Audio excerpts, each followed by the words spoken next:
గత కొన్ని రోజులుగా పెట్రోల్ డీజిల్ ధరలు పెరిగిపోతున్న సంగతి తెలిసిందే. కానీ పెట్రోల్ కంటే విమాన ఇంధనం చౌకగా లభిస్తుంది. విమాన ఇంధనం ధర నిన్న మొన్నటి వరకు ఆకాశాన్నంటినా కొద్ది రోజులుగా దిగివస్తోంది. లీటర్ పెట్రోల్ ధర 90 రూపాయల నుంచి 100 రూపాయల వరకు పరుగుపెట్టింది. ఇక లీటర్ పెట్రోల్ సెంచరీ కొడుతుందని సామాన్యుడు ఒకంత భయపడ్డాడు. ఆ తర్వాత అంతర్జాతీయంగా చమురు ధరలు తగ్గడంతో పెట్రోల్ డీజిల్ ధరలు కిందకి దిగివస్తున్నాయి. ఈ క్రమంలో పెట్రోల్ డీజిల్ ధరలు తగ్గడంతో పాటు విమాన ఇంధన రేటు కూడా భారీగా తగ్గింది. ఎంతలా అంటే పెట్రోల్ కంటే కారు చౌకగా మారిపోయింది.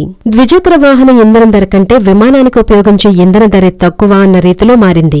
మెట్రో నగరాలైన ఢిల్లీ, హైదరాబాద్, ముంబైల్లో పెట్రోల్ లీటర్కు 73 రూపాయలుండగా విమాన ఇంధనం కేవలం 59 రూపాయలకే లభిస్తుంది.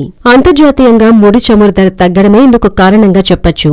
ఇలా విమాన ఇంధనం తగ్గి ఇలానే కొనసాగితే కొద్ది రోజులకు విమాన టికెట్ల రేట్లు భారీగా తగ్గే అవకాశాలున్నాయి. కాగా చమురు సంస్థల నిర్ణయంపై కొందరు పెదవి విరుస్తున్నారు. సామాన్యుడు వాడే వాహనాలకు ఉపయోగించే ఇంధనం విషయంలోనూ చమురు సంస్థలు ధరలు తగ్గిస్తే అందరికీ ఉపయోగముంటుంది. కానీ బడాబాబులు విహరించే విమాన ఇంధన రేట్లు తగ్గితే కొంతమందికి మాత్రమే లబ్ధి చేకూరుతుందని అంటున్నారు.